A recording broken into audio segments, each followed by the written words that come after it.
Estamos en compañía de César Ortiz Anderson, presidente de la Asociación Pro Seguridad, y junto a él vamos a hablar sobre la percepción y aumento de la inseguridad ciudadana en Lima, ¿no? Hemos visto dos notas un poco que sirven como antecedente justamente para este espacio. ¿Qué tal? Bienvenido.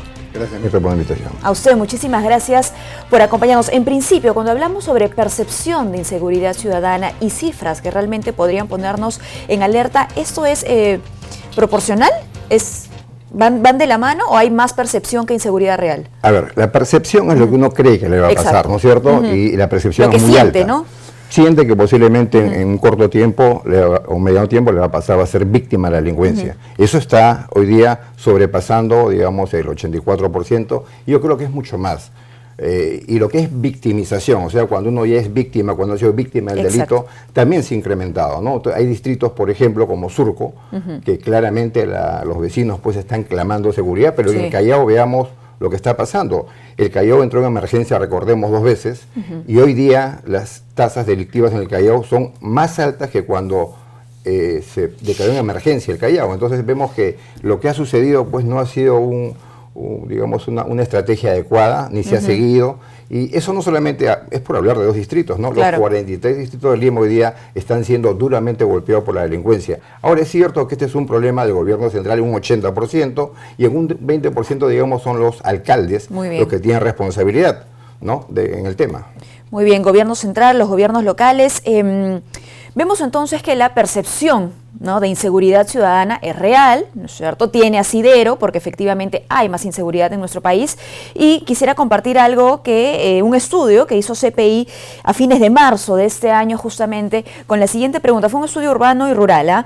¿Cuál considera usted que es en el momento el problema más grave que afronta nuestro país y que debería ser resuelto prioritariamente por el actual gobierno del presidente Martín Vizcarra? En el área de Lima metropolitana, ¿no?, 55.1% habló sobre la delincuencia o escogió la delincuencia y la falta de seguridad ciudadana, y en el promedio del interior del país 32.5% también puso este problema como una prioridad que necesita resolverse. Esto junto pues a otro estudio del Instituto de Estudios Peruanos, que lamentablemente considera pues que la gestión del presidente Martín Vizcarra en cuanto a la lucha con la delincuencia es muy mala, en 52%. Lo que está pasando acá es que, digamos, la respuesta tiene que ser integral y articulada, respuesta no solamente de parte de la policía, ¿no? La policía es la primera institución que está en la prevención, disuasión, está en el control de la ciudad, pero vemos que hay una justicia con problemas. La policía no es que no tenga problemas, tiene problemas de corrupción también, tiene problemas de operatividad, pero la justicia hoy día, tanto el Ministerio Público como el Poder Judicial, pues están en crisis. Entonces no hay una justicia que no se siente la justicia, y tenemos un tercer elemento que es un sistema penitenciario que está casi colapsado, y cuidado que es una bomba de tiempo, y lo digo acá, que en cualquier momento, si no se comienza a trabajar y a reevaluar esta problemática penitenciaria, pues en cualquier momento cualquier penal puede traer muchos problemas al país. Si tenemos un sistema penitenciario en crisis, ¿no?, a punto de colapsar, un sistema de justicia que está en búsqueda de esta reforma integral, ¿por dónde empezar entonces? ¿No? ¿Qué es lo que pueden hacer en principio nuestras autoridades locales, por ejemplo? Bueno, primero saber, ¿no?, que el alcalde es el jefe político, digamos, de su distrito, y que son las comisarías. En el caso de Surco, por ejemplo, que es grande, Surco tiene casi 52 kilómetros cuadrados, 330.000 tiene ciudadanos ahí en Surco, hay 5 comisarías, en promedio 800 policías, pero el alcalde pues tenía, por lo menos el anterior, casi 1.100 serenos, ¿no? Tenía una buena cantidad de equipos, de motos, de camionetas. La gente en Surco hace 4 años atrás sentía, ¿no?, que había prevención de seguridad. ¿Y eso por qué? Porque quien manejaba eso era un conocedor del tema, el general Alberto Jordán, ¿no es cierto? Él hizo unos cuadrantes, dejó un buen trabajo en Surco, que lamentablemente hoy día no se ve, y eso también es para los demás alcaldes, ¿no? Hay quienes manejan la seguridad en su distrito. Entonces es muy importante que la gente sepa quién está manejando la seguridad, porque acá el compadrazgo, el amigo, no puede ser que le den pues la responsabilidad de un manejo de seguridad a personas que conocen poco o nada del tema, ¿no? Claro, se necesita expertise en ese sentido, entonces. Totalmente, ¿no? Y no solamente eso, sino que digan ellos realmente cuál es la estrategia que han diseñado para determinado distrito, ¿no?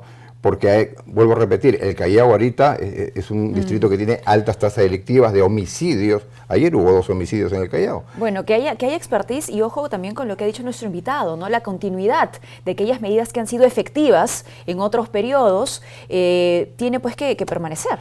Además, yo no entiendo por qué, por ejemplo, en el tema de las cámaras, ¿no? La corrupción se comió a muchos distritos, eso lo sabemos perfectamente, y compraron cámaras que hoy día no están siendo útiles para el distrito, ¿no? ¿Usted sabe cuántos están conectados distritos al 105 de los 43 que tenemos? 8, solamente 8. Entonces, eso es grave, pues, ¿no? Que no se preocupen ni siquiera por ver esa conexión que es muy importante con el 105. Que lo que ya está al menos ahí funcione, ¿no? Antes de hablar de más implementación o de mejor infraestructura o más equipamiento. Así es, que funcione y que funcione adecuadamente, ¿no? Y el otro gran problema, estamos hablando del problema del gobierno, de acuerdo, el problema del los gobiernos locales, pero los ciudadanos también, no hay una cultura de prevención. Y cuando hablo de cultura de prevención, no solamente hablo del delito, que estamos pasando ahora en temas de naturaleza, ¿no es cierto?, en estos sismos. La última que se hizo fue un fracaso, el último simulacro. Y viene otro ese viernes. Y ojalá que la gente sí tome conciencia de este tema, es importantísimo, ¿no? Pero es importante, así como uno asume una cultura de prevención, también que comparte, sea solidario, ¿no? Hoy día la seguridad, por ejemplo, ya no se trata de la casa segura, se trata de la cuadra segura en una forma solidaria. Yo no pido que enfrenten al delincuente, pido que eviten el delito, o sea, estando siempre atentos. Claro. Hoy día podrían tener sistemas de pulsadores, por ejemplo, por cuadras, ¿no? Si vemos que no responde la parte de gobierno adecuadamente, no responde el alcalde adecuadamente, el ciudadano algo tiene que hacer, porque no solamente está en juego lo que es patrimonio, bienes, está en juego la integridad física y la vida de las personas. Ahora, la formación de una cultura preventiva exige pues que el ciudadano tenga información, ¿no es cierto? Información que puede buscar por sí mismo, pero que también tiene que llegar a él. Totalmente, o sea, debería pues, como te digo... ¿Esa puede ser una tarea, por ejemplo, de las autoridades locales? Totalmente, preocuparse para que estén informados los ciudadanos de qué realmente está pasando el distrito, cuáles son las zonas problemáticas calientes del distrito, qué está pasando en modalidades delictivas, hay más raqueteo, en qué zonas, y eso mismo se tiene que aplicar en el tema de prevención y disuasión, ¿no? O sea, tener las móviles, tener el personal, no solamente uniformado, sino de inteligencia, tanto de parte del Serenazgo como de la policía, para estar atentos a lo que está pasando, ¿no? Entiendo yo que no es fácil, ¿no? Por ejemplo, esas notas que salieron antes de la entrevista, yo estoy completamente de acuerdo que las Fuerzas Armadas no están, digamos, llamadas no es el rol, a que sea... No es su rol, o sea, no van a saber, ellos manejan FAL, AKM, armas de guerra que atravesarían al delincuente y a 6 más. Entonces, no se puede por ese lado pedir que las Fuerzas Armadas entren a combatir la delincuencia, ¿no? Pero por otro lado también es importante que esa gran cantidad, porque es una gran cantidad, hay que decirlo, ¿no?, de venezolanos que han ingresado al país, y eso no es algo xenofóbico, sino que es verdad.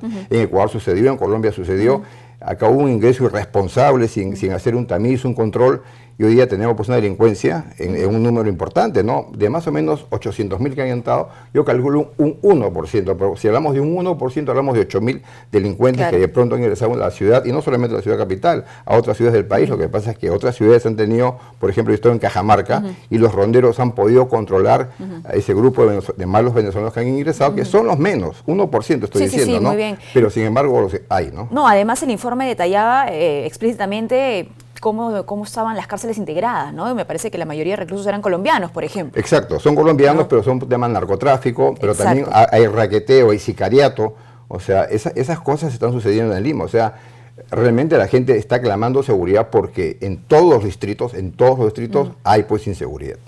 Ahora, esta medida que también ha confirmado el ministro Morán sobre llevar a más policías a las calles, ¿no? Me parece que 6.000 efectivos. Exacto. Esto, ¿cómo tendría que concretarse para que realmente sea eficiente? Pero mucho ojo, ¿no? Yo prefiero la calidad que la cantidad. Hay mucha policía joven en las calles. Yo estoy siempre chequeando los operativos, la gente que anda en los patrulleros, y gente joven que en mi opinión no ha acabado bien el entrenamiento, la capacitación, y que tiene que salir pues con sargentos, con subalternos ya de edad, que conocen la experiencia con ellos, ¿no? Pero ese es un problema, ¿no? Porque no es una policía realmente que esté a la altura de las circunstancias que hoy día reclama la ciudadanía. Muy bien. Y dejando de lado entonces aquello que es competencia de las autoridades locales, vayamos al fondo, ¿no es cierto? Si hablamos ya del gobierno, bueno, hemos hablado un poco sobre las medidas del sector del interior, ¿qué más tendría que hacerse? Lo que pasa es que estamos hablando de efectos, no de causas. ¿Cuáles son las causas del delito? ¿Por qué crece el delito en una ciudad? vemos consumo de drogas, consumo de alcohol, más armas en manos de la juventud, de los delincuentes. Hoy día hay más armas de fuego, por eso que la delincuencia hace lo que le da la gana y como le da la gana, ¿no? Hay que controlar también esa desesperanza que hay de parte de muchos jóvenes de un empleo digno, no lo tienen. Entonces hay muchas causas, ¿no es cierto?, que sumadas hacen que la delincuencia comience a crecer y paralelamente ya tenemos una delincuencia en las calles, ¿no? Esta delincuencia se está formando y se vuelve a, digamos, a acumular cifras y año a año vamos sumando más y más delincuencia. Vuelvo a repetir, los penales ya no van más, falta más que pongan un letrero, no hay vacantes en un penal para que la gente se dé cuenta de eso. Ya que mencionas esto, me permito regresar a las autoridades locales y el trabajo que tienen por delante, ¿no? ¿Qué pasa con el uso de espacios públicos, con el desarrollo de actividades educativas, con el deporte, la cultura? Esos son precisamente los temas que son para tratar las causas de la delincuencia, ¿no? Eso también está abandonado. Claro, tienen 5 meses los alcaldes, no tienen mucho tiempo, pero ya... Pero hay un plan de gobierno, ¿no? Han presentado que es diferente a que hay un plan de gobierno. O sea, es como que yo le pregunte a usted que me está viendo en qué distrito viva, ¿quién maneja la seguridad en su distrito? ¿Quién es el responsable? Y cuando digan el nombre y cuál es el equipo, usted se va a dar cuenta si el alcalde ha hecho bien o ha hecho mal, ¿no es cierto? Porque hay gente que ha traído equipos ya armados que no fueron realmente, han hecho una labor eficiente, eficaz y ahora están en otros distritos. Eso hay que, mucho ojo con eso. Mientras el gobierno central y los gobiernos locales revierten estas cifras que leíamos al inicio de la entrevista, ¿no? Esta percepción de inseguridad que tiene ya la ciudadanía en general, ¿qué podemos hacer nosotros los ciudadanos para sentirnos más seguros, para minimizar riesgos? Lo que pasa es que los ciudadanos lamentablemente cometemos muchos errores. Vamos al banco y sacamos una importante suma de dinero. Y lo vemos todos los días, perdón. Todos los días, ¿no? Uno toma un taxi de frente, está con el celular distraído completamente, están los falsos taxistas que cometen muchos delitos. Las personas andan con relojes carísimos, con joyas, no hay un perfil bajo, la gente es rutinaria, y por más que uno repite estos temas que dice siempre es lo mismo, pero lamentablemente esos errores los comete la ciudadanía todos los días.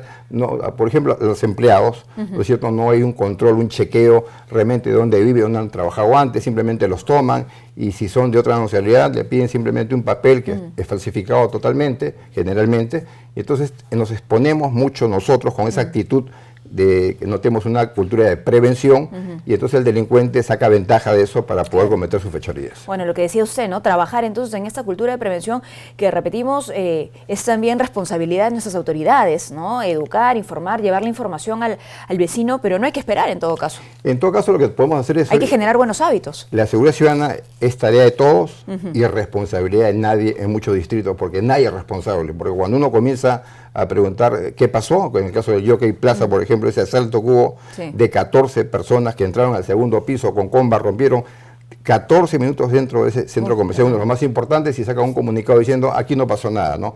Eso es lo que no debemos permitir. Bueno, y lamentablemente lo que pasa que tampoco debe permitirse, porque es el otro extremo, es que la ciudadanía tome la seguridad en sus manos. No, pues, o sea, eso está mal también, eso cuando salió, me acuerdo, Chapa tu choro. Exacto, el ajusticiamiento, ¿no? Vecinal. Totalmente negativo, pero me pongo a pensar, ¿tú crees que un Chapa tu choro en La Planicie, en La Molina, en San Isidro, yo no me imagino a esa gente chapando un choro, ¿no? Eso es un tema que no, ni siquiera es para conversarlo. Bueno, muy bien. ¿Cuál sería su reflexión final, entonces, en cuanto a seguridad y las tareas que tenemos por delante, tanto ciudadanos como autoridades? Lo primero, que el gobierno siente las bases. En estos años que quedan no se va a resolver el problema de la inseguridad totalmente. O sea, es un problema que tiene que ser resuelto a poco. Son más de 20 años que tenemos inseguridad en diversos gobiernos y este gobierno tiene que sentar las bases para eso. Que los gobiernos locales comiencen a esforzarse en tener una buena respuesta adecuada con sus serenazgos, con la coordinación con las comisarías, y finalmente usted que me está viendo, ciudadano, que es el actor principal porque va a ser la víctima o es la víctima, pues tenemos que tener una cultura de prevención, hay que chequear bien, por ejemplo en casa, marcos, puertas, los anclajes de las ventanas, las luces, y ser solidarios y estar conectados en la cuadra, en el edificio, en el condominio. Eso nos falta, ¿no? No enfrente a esa delincuencia es peligrosa, está armada, está drogada. O sea, son lumpen total. No lo enfrenta porque va a salir perdiendo. Pero lo que sí puede es hacer un grupo para que el delincuente vea que hay organización vecinal, y eso sí es importante. Muy bien, muchísimas gracias por habernos acompañado. Como bien dijo, estamos a punto de finalizar 5 meses de gestión, pero tampoco hay que esperar más para emprender acciones concretas, ¿no? Siempre con la expertise, con un plan detrás que respalde, por supuesto, la seguridad de los distritos. Muchísimas gracias por habernos acompañado. Momento de hacer una pausa, no se muevan, retornamos con mucho más.